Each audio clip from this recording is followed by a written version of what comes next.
Hey there, and welcome back to Local Marketing Secrets. I'm your host, Danny Leibrandt, and today I'm with Barry Schwartz. If you don't already know Barry, he's one of the top names in all of SEO. He's the founder and editor of Search Engine Roundtable, a longtime contributor to Search Engine Land, and the guy who's been covering every Google update, big or small, for over 20 years. Barry has published tens of thousands of articles, interviewed Google's top search executives, and helped shape the SEO conversation around the globe.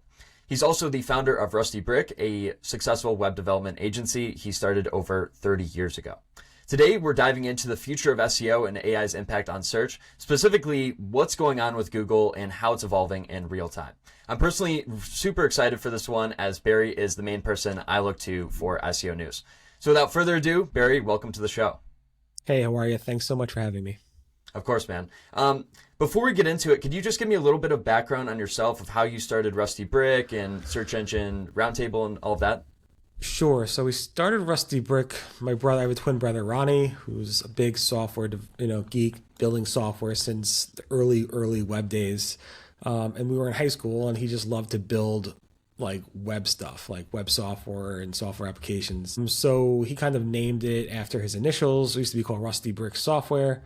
RBS, and then we just got rid of the software label, and we eventually, over time, as he started playing with stuff, I went ahead and helped him.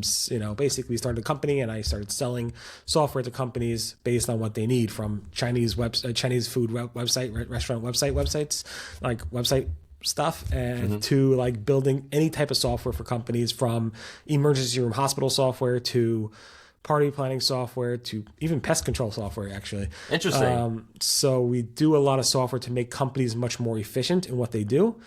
Everything from not really websites anymore, but more so like software for, taxi cabs, like even mobile apps. We do tons and tons of mobile applications. So that's what we kind of do. And then I had like a client recommend another client that says, "Oh, Barry is the geekiest guy I know," and they're wondering how to like rank well on Alta Vista and different search engines back then. And they said, "Contact Barry." So I'm like, "Yeah, that's an interesting question." So I started doing some research early in maybe late 1900s, early 2000s. And I got really addicted to the search marketing industry, the search engine forums, and so forth. And I just started covering stuff that people were writing. And I thought, I'll just keep a notebook. I'll make a blog. Back in then, it was like, an online blog where I put my notes. And that's kind of how I started Search Engine Roundtable, a way to keep track of what the SEO industry was saying back in the early days, because it was really hard to find those conversations, because you find like somebody who posts some really great nugget in a really detailed thread about something, I don't know, anything, and it would be off topic to what the thread was about, and people wouldn't be able to find it. But I was there. I'm like, I'll just go ahead and cover some of the more interesting conversations. So I kind of created the Search Engine Roundtable to cover that type of stuff, and I've still been doing it for the past 20 plus years since. So that's really how the history, evolved. Awesome. I just wanted to personally commend you. I mean, I mentioned it a little bit in the introduction, but you are covering SEO news better than anyone else, and it's not even close. Everyone's like, I think you took like a 2-day break for, maybe it was Shavuot, or sorry, I'm getting that pronunciation wrong. But I saw Rand Fishkin. He was like, "Barry, where are you? I don't see you." You're like, "Dude, I was gone for 2 days, and all this stuff is going haywire." But everyone's looking to you for the news and what's going on in SEO. So I just wanted to personally thank you for covering everything that's been going on in SEO, and for over 20 years, dude. I don't like. Do you feel a personal calling to this to cover the news, or what? Why do you do it? Calling? I don't know. I'm very consistent. So once I start something, I don't like to stop doing it. So I just keep adding more and more onto my plate, and I do find it very fun.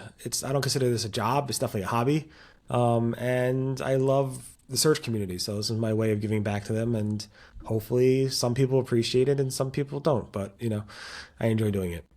Well, I'll tell you personally, I really appreciate it. And how exactly are you pulling all of this news? Are you doing all of your research in real time? Are you pulling from other people in your community? Yeah, I mean, so a lot of the stuff I do research on my own. I'm following a lot of discussions across social media and discussion forums. I have some tools. I have tons of RSS feeds that I track as well. Obviously, if Google posts an interview or posts an announcement or something like that, I will watch that stuff as well. I'll watch the events and so forth.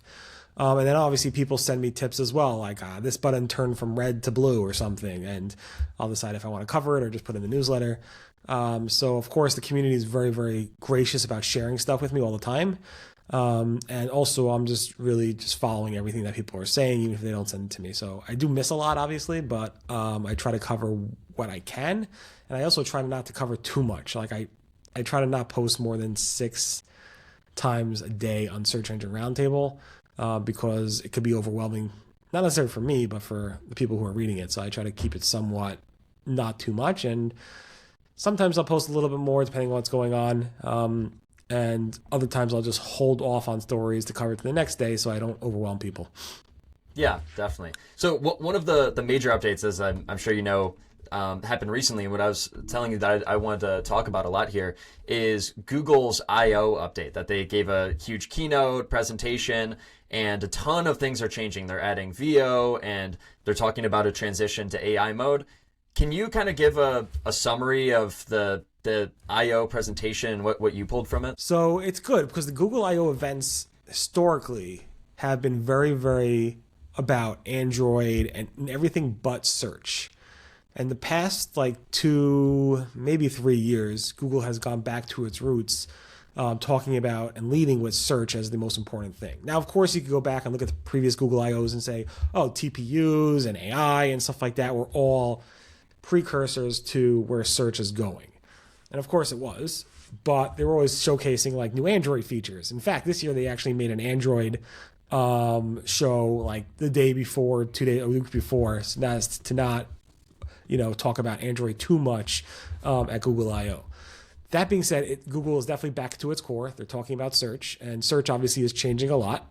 Their focus was around pretty much AI in search. So they rolled out Google AI mode to all US searchers without having to opt into it.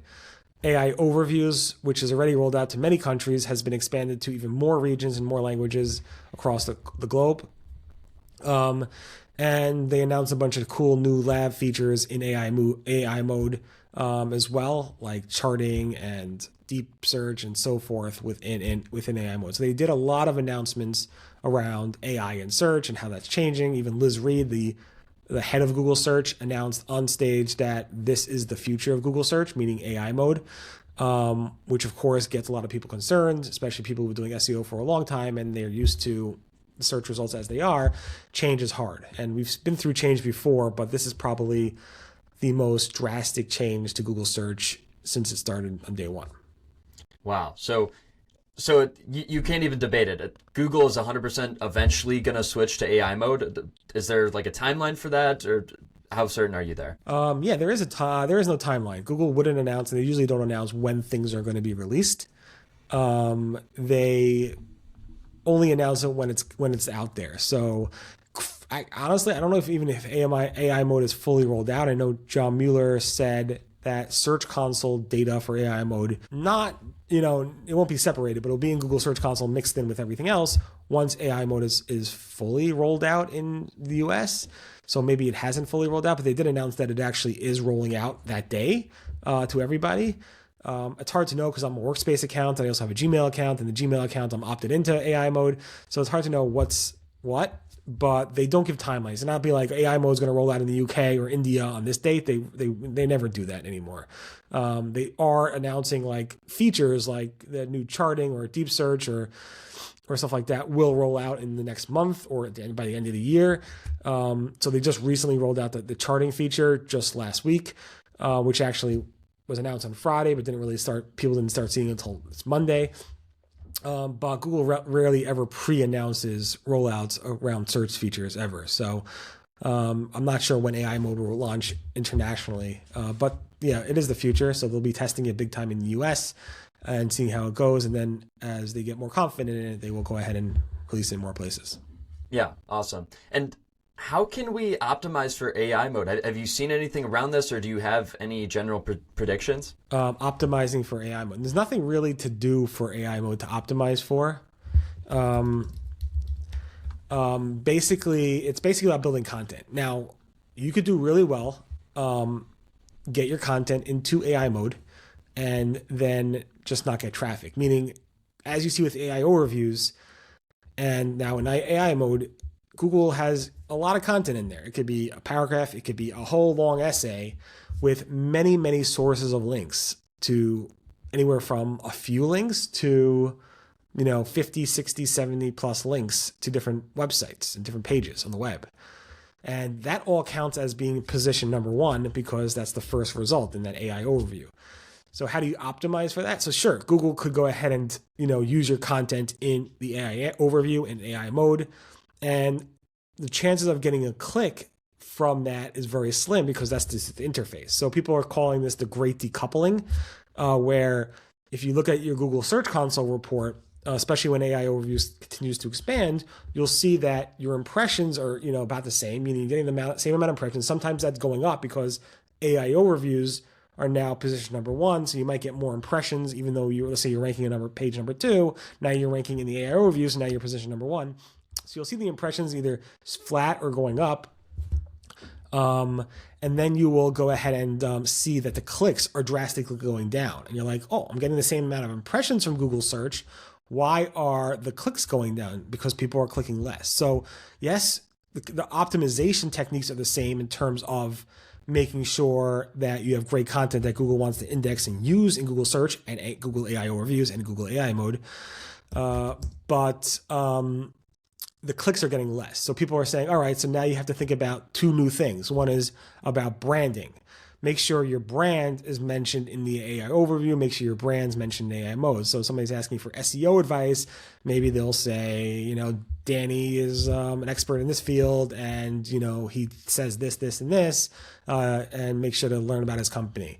So maybe that's one technique, is a branding thing. And the second thing is about something called agentic services, AI agents, where if you have an e-commerce store or you have a home service business and you want to get a booking, maybe AI answers will let you say book a plumber or book a roofer or something like that, or book a pest control company by here are 3 options. And then that's called agentic integration, where you're building services that integrate with AI that in the back end let people book. Now, there's not much you could do with that right now.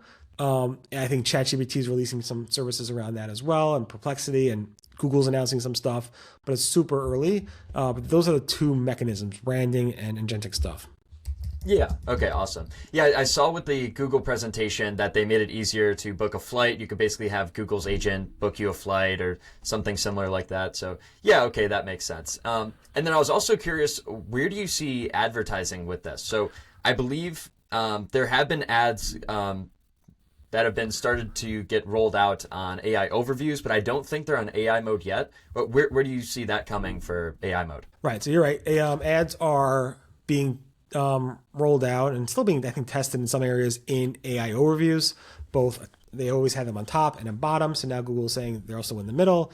And they actually just announced that they're not just in the mobile version of AI overviews, but they're also now being rolled out on the desktop version of AI overviews. So that's new from IO.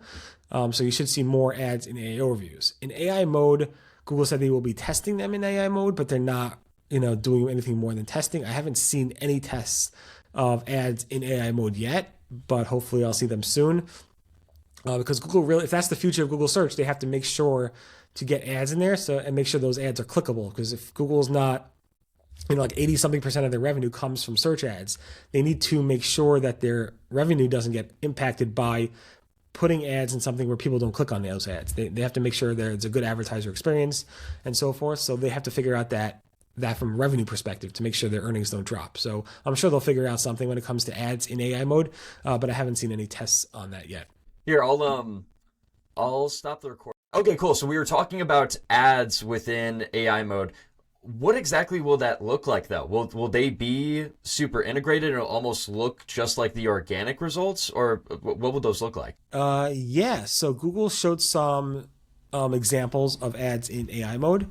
They just basically look like little card widgets that are labeled sponsored.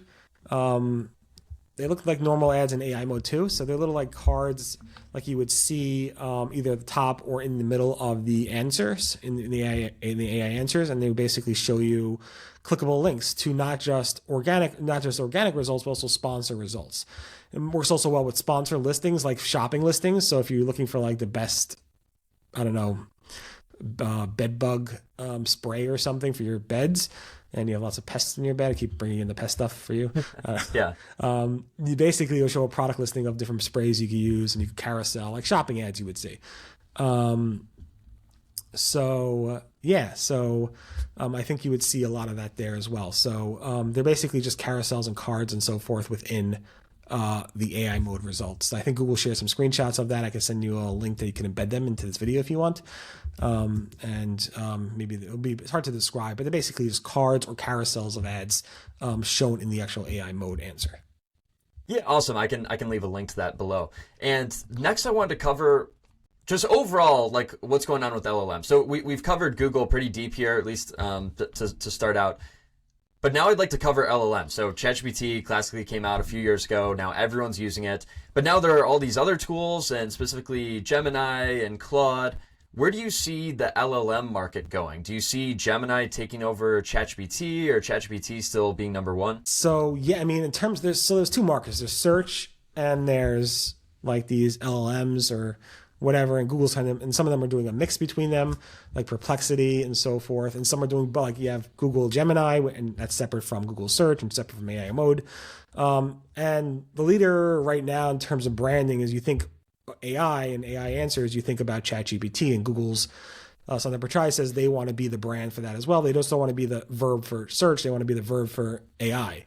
But right now, there's no question that ChatGPT from OpenAI is leading that pack. There's ChatGPT, there's Perplexity, there's Gemini, there's Grok from Musk. There's also Microsoft has Copilot, which works with OpenAI. And there's a whole Anthropic, which Google has a huge ownership in as well. So there's tons of different players in the AI space. And then there's very specialized AI engines. Right now, everybody you speak to uses ChatGPT when it comes to this AI stuff. So right now, I think they have the lead. I think if you look at similar web data, it's that.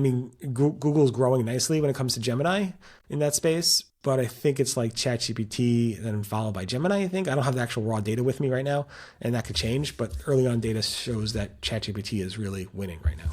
Yeah, awesome. Do you recommend doing any optimization for LLMs like ChatGPT, or should you just kind of be doing standard SEO and it takes care of itself?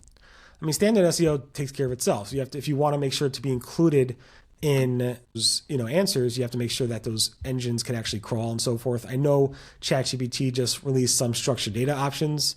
If you do a search for like ChatGPT structured data, you'll get access to their schema. I think it was around product stuff. So if you have products and you're selling products, there are ways to do that, but you're probably doing that anyway for Google search.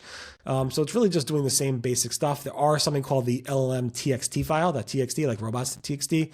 Supposedly none of them actually use it, so you can implement it if you want to. It's not going to really help you get indexed. It just helps you get not indexed. So if you don't care, just leave everything the way it is and you should be fine.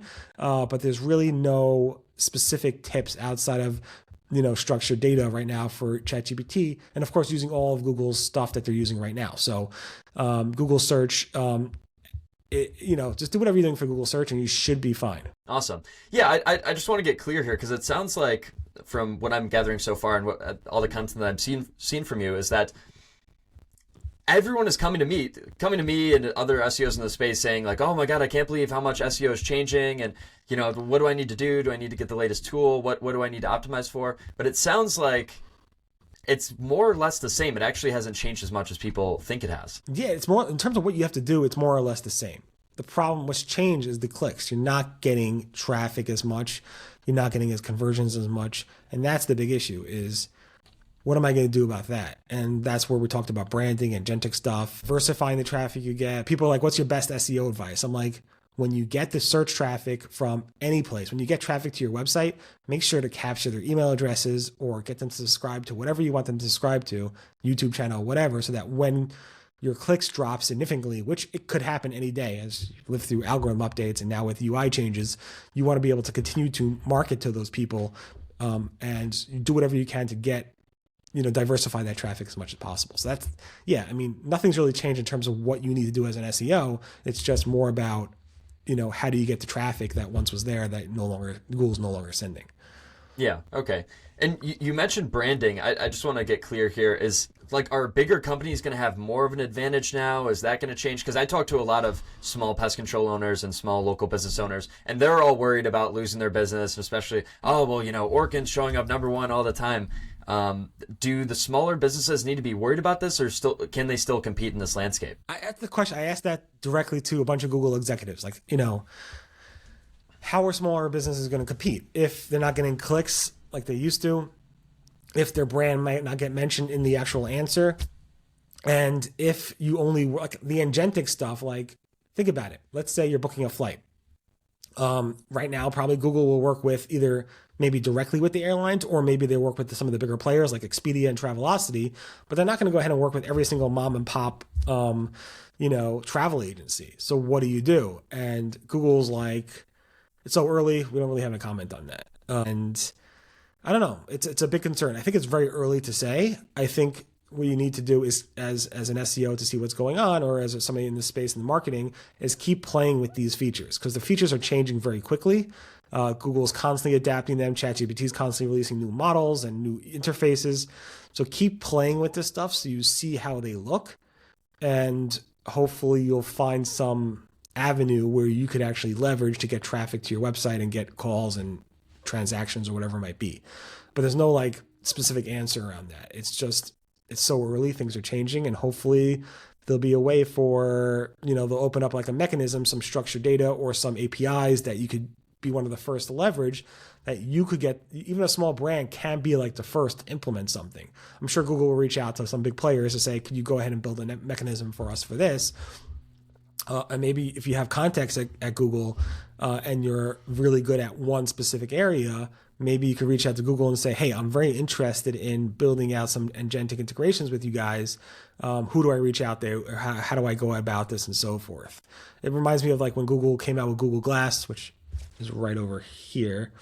Like they work with developers early on to like integrate like stuff into it. So I know Apple does that too with Apple Vision Pro, and Facebook's doing it with their Meta glasses. So there's all these cool things you could do. So hopefully you could reach out to somebody at Google and say, I really am interested in the agentic stuff. How do I go ahead and be the first, or one of the first to actually integrate with you guys? And maybe they'll have solutions. But right now, when I ask them that, they're like, oh, it's too early to say. It's, we're still, experimenting with this, which is true. They really haven't really implemented any agentic stuff in AI mode or AI search yet. So we'll see. Yeah. I'm glad you mentioned glasses. I actually wanted to ask you about that too. Where do you see that going? And do you think search will be different that way? Of maybe people will just be talking to their glasses, or what does that look like?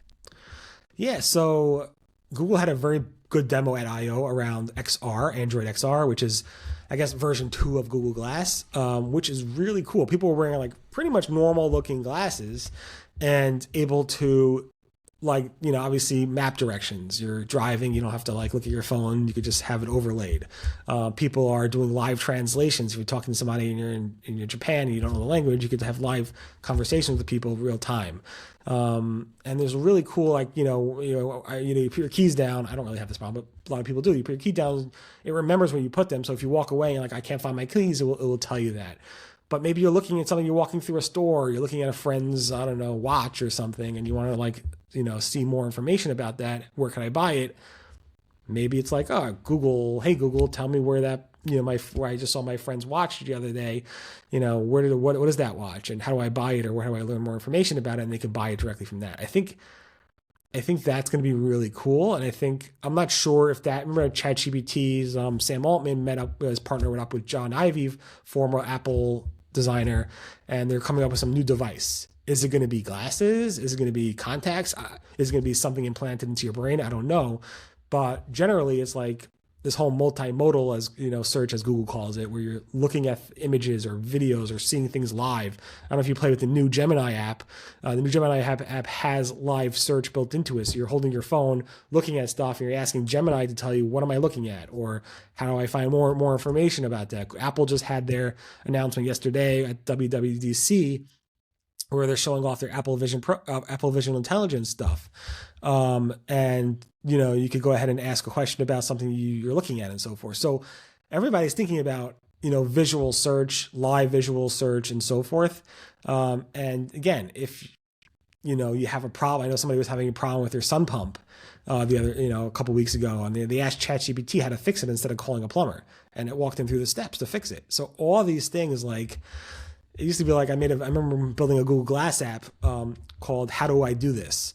And you would ask Google Glass, how do I do something? And basically all it would do is bring up a video on YouTube, which there's tons of great YouTube videos on how to fix stuff.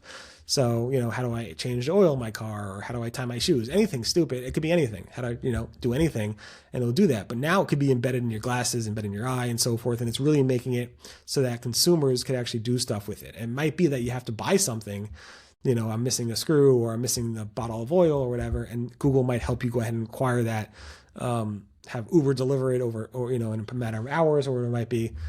So we'll see. Definitely. So of those companies, because it seems like everyone's attacking glasses now. It's Meta, it's Google. I think Apple's doing a little bit. They're kind of keeping it low key. Who do you think is going to win the glasses race? Is it Google? I don't know. Meta's been doing some really cool stuff with their glasses, and they're working really hard on their AI. They're being a little more quiet. Apple Vision Pro is like a step. It's cool, but I'm not walking around with these things. I literally keep it on the shelf, and I bought them for like $3,500, and I don't use them. Google Glass was way before its time. Google's XR demos are really, really cool. So I think it's pretty much up for grabs. The question is, will people use them? And I don't know, people were really creeped out by Google Glass when it first came out, and they look weird. People are walking around with Meta glasses. They're really cool. I'm not really a glasses person. I don't wear glasses. So I don't know. I'm not sure who's going to win. I think there's definitely room for everybody to win. People have Android, people have Google, people have, different, people have Apple, people have different device. Meta is very popular. People are using all these things. And I know Google keeps saying it's not a zero-sum game. Just because you might like ChatGPT, you're probably also going to Google search, and Google says their searches are still continue to go up, even though Apple said the Safari searches are down, but Google says searches are up. And they're also seeing Gemini searches up, and they're also seeing ChatGPT up. So people are consuming more across multiple platforms and not just one for different reasons and different purposes. So I think it's very, very early on, and I don't think you could bet on anybody, because like you see, like half the people probably use Android devices, and half of them use iPhones. So I think there's plenty of people could win in this market. It doesn't have to be one. Yeah. No, I see a lot of people, or maybe not a lot, but a good amount of people saying that glasses are going to completely take over. We're going to be working on our glasses. We're going to be consuming content on our glasses. But I've seen a good analogy that people say, no, it's almost just like the iPhone to the computer, that everyone was doing everything on the computer. They were sitting at their desktop, but now you can bring your phone around and do whatever you'd like on your phone. So I feel like glasses is almost going to be an extension of that, where maybe you can be a little bit more mobile.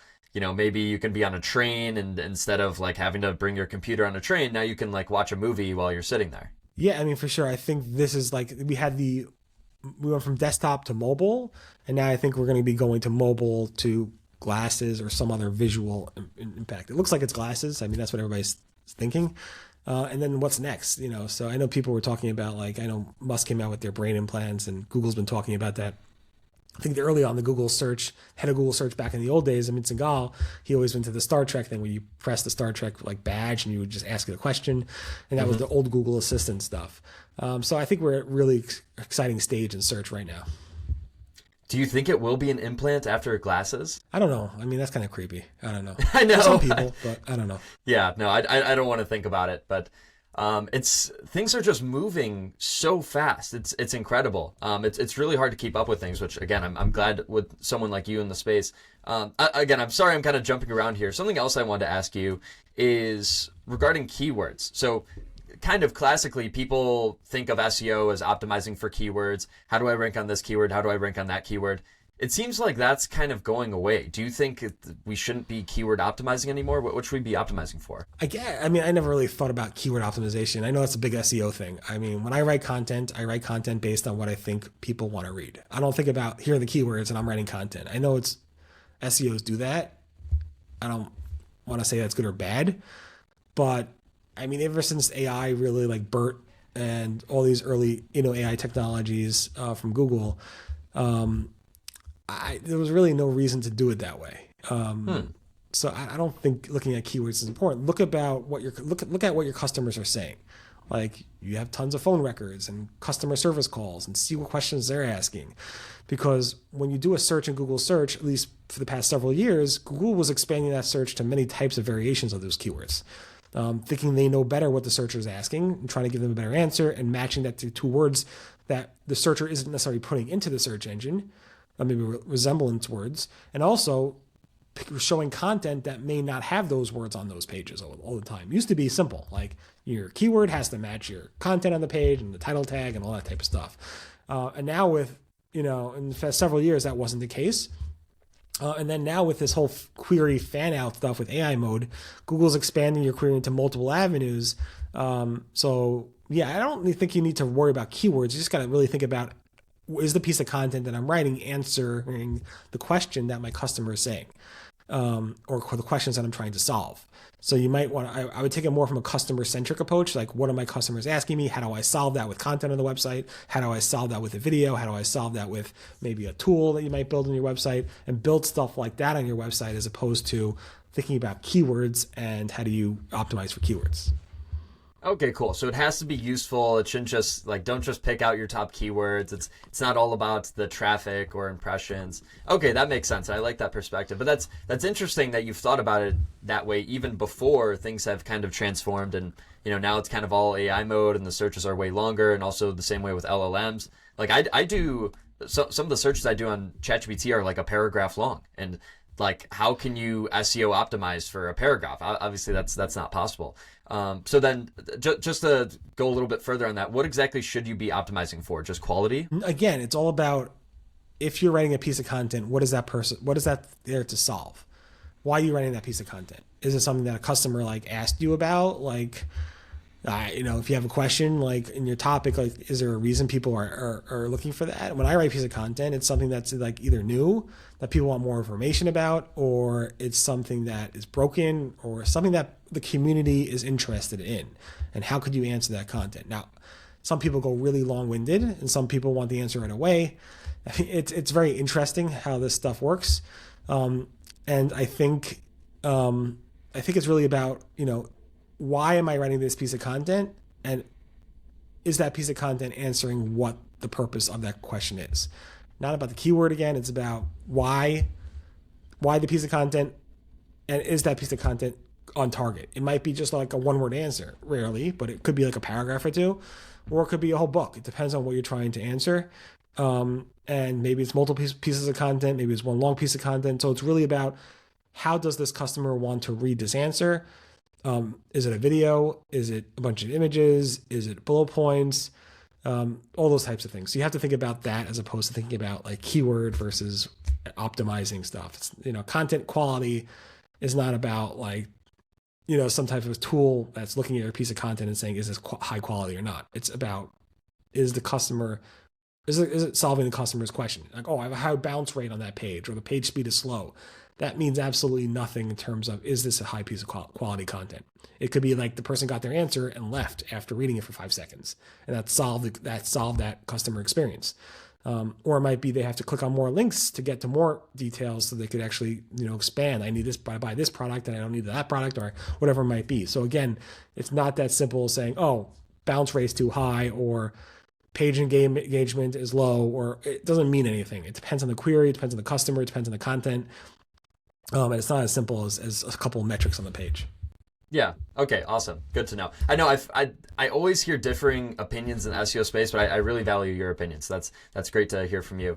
And then related to that, a big piece of Google Search Rater Guidelines, which I'm sure you're more familiar with maybe than anyone, is EEAT, which for those that don't know, that's experience, expertise, authoritativeness, and trustworthiness. That's kind of how Google is, at least, training their bots to look at content across the web. Do you, I don't know exactly how to frame this, but do you believe in EEAT? Are you optimizing for EEAT? What are your thoughts on that? Yeah, so Google says you can't optimize for EEAT. There are no single EEAT metrics. So EEAT stands for expertise. What's it? It's EEAT. So it's expertise. What's the other E? Experience, authoritativeness, and trustworthiness. And you can't really fake that. You can't really optimize for it. I mean, you can try to fake it. I mean, people tend to read my content because I've been writing about search for a really, really long time. I know how search has changed. I don't know if I'm that much of an expert in the field. I think I know it better than most people, but not everybody. I think people do trust me because I really have no agenda or bias when it comes to this type of stuff. I do think Google will be adding another E to it. I think Google will be adding entertainment to that. But again, I don't think it's something you can really fake. You can't fake this stuff. I mean, you see, like when you read something that AI wrote, sometimes it reads really, really fluffy and kind of fake. You read something that was written by some SEOs, sometimes you read it and it sounds like, why is all this content in it? Why is all this fluff? Like recipe sites are the classic example. Like you read a recipe, and before you get to the actual steps and ingredients of the recipe, you read a whole story about, the family behind it and the grandmother and where it came up. And like, I don't make it, but like, I assume people just want to get to the recipe and see some pictures and like, oh, this is something I want to make. And if I want to make it, these are the steps, as opposed to like reading 500 paragraphs before you get to the recipe. Back in the old days, fluff worked and people, Google wanted long pieces of content that worked. And the truth is, I mean, most people, Google's providing AI summaries for a reason because people don't want to read. People are just lazier these days. So people want these snackable, Google used to call it snackable, bite-sized stuff to read. So, EEAT really encouraged people to write really long pieces of content that sometimes kept people on the page for a really long time, and people don't like to be kept on the page a really long time. So yes, you could show expertise, you could show all that, all that, authority and trust, but it doesn't have to be super long. My pieces of content, are usually a couple paragraphs, max 3. And I think you trust me. You asked me to go on your show, so I think you trust me. You think you call me authority or whatever it might be. And you don't have to do that by doing long pieces of content. At the same time, it depends what you're writing about. I mean, medical papers sometimes have to be long to do all the citations and studies and so forth. So it really depends on the reader. It really depends on what you're writing for, the audience, what they want to read. And sometimes that might be about, I love how CNBC has their articles. They usually have like 2 or 3 or 4 bullet points summarizing the content before you actually get to it. And that's not AI summarized and so forth. So it's good. So I think it really depends on a lot of things, but it's something you can't really fake and optimize for. It's something I don't think about when I write, to be honest. So I don't think about, does this match any EEAT metrics or something? I don't look at that. But a lot of SEOs do because they need some type of formula on like, how do I build the content? And I get it. And you hire an SEO company to write content about you. And if you specialize in like pest control, what does an SEO know? I mean, you know about it because that's your field, but what does some random SEO doing SEO for 100 different types of companies know about pest control? I mean, they could read a couple of papers on it, but they still won't be an expert on it. Like somebody who's actually in the field doing the work, who's been doing it for 10 years versus somebody who's just writing SEO content for it. So I think that's the complicated part there. Yeah, there needs to be some expertise tied to the content. So even though it's like you're not trying to optimize for that, that's still what you should have in place. And yeah, that's what I like to do for my clients as well. I'd like to tell you about a strategy that I've been implementing recently and maybe hear your thoughts on this, which I know you're big on video content. So I'll see what your thoughts are here. That for content or for clients recently, I have been interviewing them on some of the top questions that they get and such, and then we'll repurpose that into YouTube videos, podcasts, blogs, and then even make short form content from those. Do you think then that is a good way to qualify for EEAT of it is actually the expert creating the content and it is real? We can see that they actually got interviewed and that we can also repurpose all of that content? Yeah, I mean, again, so like a lot of these experts don't have time. Like pest control, they're in the field. They don't have time to like deal with it. Doctors, they don't have, they're in surgery. They don't have time to write content. Some doctors you see them on Instagram there, and some of these people are like some of these home service people are on Instagram showing off what they're doing, which is great.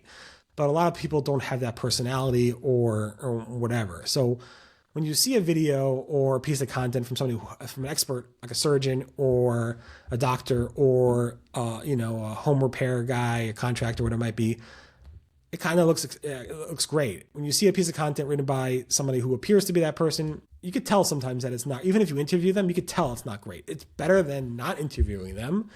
Of course, you want to make sure that person you interview is reviewing the content that you publish before it goes live, because you want to make sure you got it right. So whatever you could do to make sure it's validated by the expert in the field will make it just better. And if that person doesn't have time to write it, interview, record what they say, make sure before you publish it that they give their stamp of approval. And if ghostwrite it for them, fine. They can put their name on it as well, as long as they're willing to put their name on it. And that's pretty much the biggest stamp of approval. If they're willing to put their own name on it, then it must be good enough for you to publish it. So I think that's like I would go about it like, let me interview you. I know you're too busy. I'll write a piece of content on this topic. Give me 5 minutes to get some questions from you. I'll write it up. You can read it when you have time. And will you let me publish this under your name? If they say, no, you can't publish this on my name, then obviously you can't publish it, and it's probably not good enough. But if they're willing to let you publish it under their name, then they'll probably be okay with it. And it's probably enough of an expert level piece of content that's trustworthy and authoritative that they want to be published on their name. Yeah, definitely. Assuming that they know what they're talking about. Yeah, of course. So it seems like, and from all the content that I've seen from you, you handwrite all of your content. Do you think there should ever be a place for generating content or repurposing it from a video, or should it all be written? So I do. I mean, I'll cover videos of interviews, like Sundar Pichai said this on this interview and so forth. Yeah, I thought you were going to ask about AI writing it, but no. In terms of that's what I mean. Of like, if you generate a blog with ChatGPT, or you take a transcript and repurpose that into a blog, is that okay, or what are your thoughts there? No, I mean, I wouldn't do that. I've done it twice just to say, this is what I think, and this is what like Gemini or ChatGPT thinks. Here's take a look for fun. But right now, I wouldn't. I've tried to write blog posts using ChatGPT and Gemini and so forth for Search Engine Roundtable, and I read it. I'm like, this doesn't sound like I wrote it. So no, I'm not gonna. And often, honestly, I could write it faster than having ChatGPT write it and then me reviewing it and fixing it. So it just comes out faster and more the way I want it to come out when I don't use these services. Now, will I think AI can replace me one day? Yes, I think it'll happen sooner than later. I don't care. I mean, I'm looking forward to that day. But at that point, I don't think I need to do anything, meaning I think my website will be overtaken by AI answers from these services without people having to go to my website. But at this point, I mean, I don't see why like a ChatGPT, like an AI service can't be like, Sundar Pichai said this in this video interview, or John Mueller tweeted out this thing, or Google announced this thing. And I don't see why they can't do the same thing as me as they consume more and more knowledge across the web. I mean, that's the future. I'm looking forward to that day. But right now, it just doesn't sound like me. And I've been trying to use those services for fun mostly. And I can't post it. And if I do post it, which I've done twice, I label that as like, this is what the AI response was. Have fun with it, but this is what I think. If that makes sense. Why are you looking forward to the day of being replaced? I think it's cool. I mean, I don't need them. I do this for a hobby. I think this technology is amazing, and maybe I do something else. Maybe I do something else that's fun, or something else that I find more interesting. Although I do find writing interesting, very, very much so. But maybe it's something else. I don't know. There's always something else. So we'll see. Interesting. And something else I wanted to ask you, because I respect your opinion so much. Who are some of the top SEOs and some of the top people in search and LLMs and such, and that you listen to? Who do I listen to? I don't want to upset anybody, but I listen to a lot. I follow content across lots and lots of channels. Literally, if you see my newsletter, I probably source 100 plus different things every day from unique sources on a daily basis. And I think I've covered on my yearly end post, I've sourced over thousands of different SEOs in the course of a year, unique SEOs over the course of the year. So I'm following everything across different searches that I'm doing and RSS feeds and so forth. And I quote a lot of people, and I trust a lot of people. But in terms of like people that I like subscribe to on like YouTube channels, like I would say Marketing O'Clock from Greg Finn, Aleda Solis, Glenn Gabe. There's a lot of SEOs that I follow very closely and what they say. I don't want to like miss people, but literally, obviously Google blogs and so forth. But on a daily basis, I will be publishing probably over 100 different things from different SEOs and different publications that I just read. So if you want to see those things that I read every day, just subscribe to my newsletter. It's free. I don't really make much money off of it at all. And I think you'll get a lot of different sources, a lot of different thoughts across that. So there's tons of people that I follow. People that I don't follow, I include in there because I just find it. So it's not just one thing. And yeah, you could get those sources right there on a daily basis.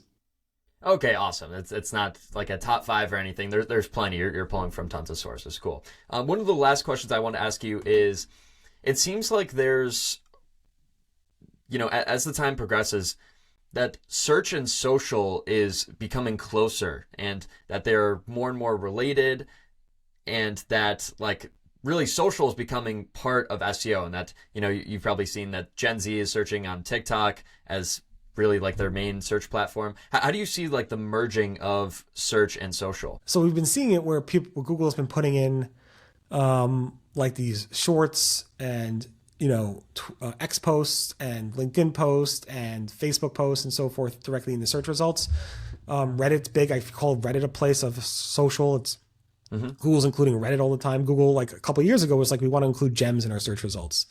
So it's really hard to say like, the integration with that. I think over time, it depends on the type of query you're looking for. And some queries and some questions that you might ask Google and other search engines warrant a social response, like from Facebook, Reddit, or whatever, and some do not, and some may yes and some no. So you might have both in the same search results page. So I think they're more like widgets that Google includes, like what people are saying is one of the widgets you see in Google search, or these video carousels, or Reddit like blogs, discussion forums, it's called. So it really depends on the type of query. But I think you're seeing like these different search features there. And then in the AI responses, you might see citations from, people talking on Reddit or people talking on social, and Google sourcing those sources as well across social media. So that's how you see like responses. You see it also in TechMeme. Like TechMeme is a very popular aggregation tool that a lot of journalists use, and it shows the headlines, but also shows what people are saying about it across Blue Sky and X and different social media platforms. So I think that's how a good use of social media works across search and social. Okay, got it. Something I heard Mark Zuckerberg mention recently is that there will be AI content creators. Do you think that will happen? We'll have just like AI personas creating content? Do you have any thoughts there? I think, yeah. I think you'll start seeing AI starting to create more content. You see that across some publications. They tried it in the past couple of years. They closed it down. I think at some point they'll probably bring it back.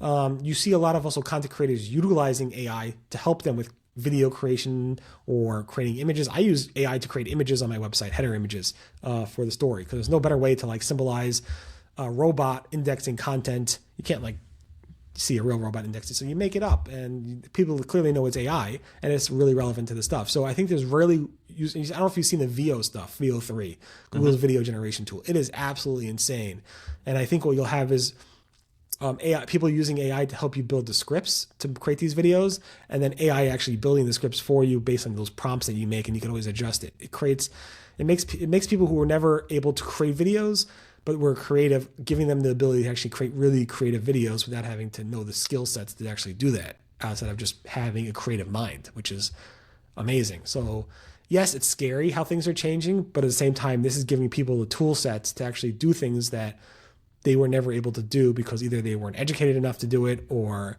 they just weren't skilled enough, but yet they have these wild imaginations on what they can actually build, and the AI tools will help them build it, which is great. It's also scary, but great. Absolutely. Yeah, no, I was talking with my mentor about this, that I always had a dream when I was younger to be a movie producer, and people told me I was crazy and that would like never happen. And I did feel kind of crazy, but now it seems like that's just reality. Anyone can create a movie, anyone can create a book, anyone can create anything. It's like I guess a creator economy or whatever you'd want to call it, but it's pretty crazy. Right. It's a creator economy, but at the same time, creators getting less visibility because AI is consuming it all. So you create stuff with AI, and then AI is consuming it and then repurposing it. So it's a weird place to be right now, where people could create stuff so easily, but yet the AI responses you're getting are AI generated, and who knows if that's going to send traffic to it. But yeah, you could try side hustles.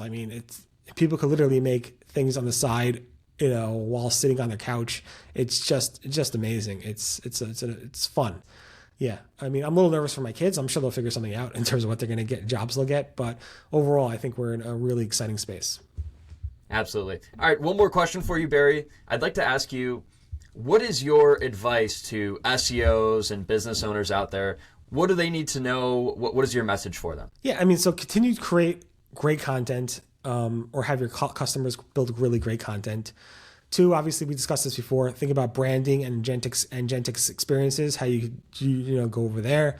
And then 3, like we discussed also before, is whatever traffic you get right now, whatever traffic you get in the future, make sure you have call to actions on those landing pages or those wherever they're going to capture those people's information so that you can reach out to them in the future. Obviously, email has been around forever. And email is not dying, and you want to make sure to capture their email addresses or whatever mechanisms you can reach out to them, text their mobile phone numbers, whatever it means, so they can actually reach out to them to build it. Build something that you could always capture those customers in the future, so that when you do get that traffic now, if that traffic goes away, you are diversified enough that you can actually build that relationship going forward. Awesome. Cool. Well, we'll close up the show here. So where can people, so you mentioned your newsletter, how can people get access to your newsletter and, to your services and such? Yeah, I mean, so the newsletter is on Search Engine Roundtable, seroundtable.com. There should be a big subscribe box on the top right if you want to get that, or you can just read the website. It's all there. I'm on basically at Rusty Brick everywhere, so on every single social platform, except for TikTok. I don't do any TikTok dancing, so I apologize. But I'm every single platform under the nickname Rusty Brick.